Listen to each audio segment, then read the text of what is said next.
pa ang gamit nating fertilizer mga kaidol, cow manure, organic. Bukod sa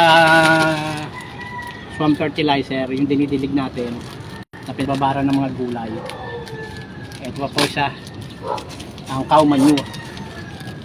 Maganda po sa laman to mga kaidol.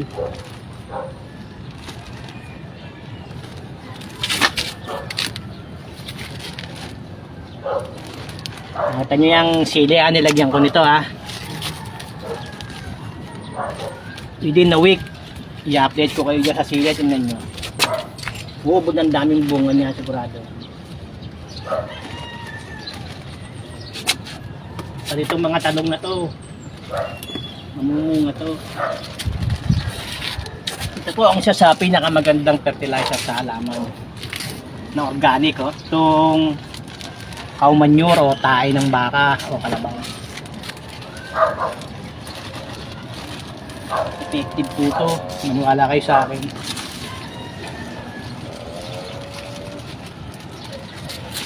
Napakaganda pong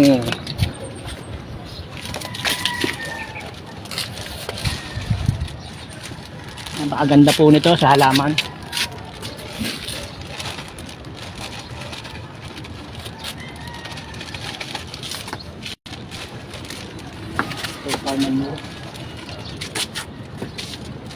Ganyan natin, nalalagyan ko tungan natin kalamansi, kalamansi uto tignan nyo, within the week din, tignan nyo, i-update ko dito sa kalamansi na nilagyan natin ng cow manure.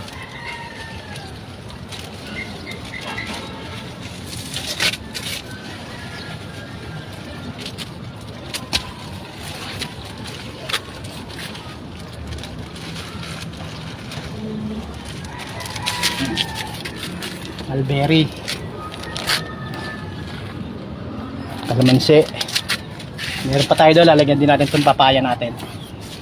Sige po mga kaidol, hanggang sa muli, keep watching.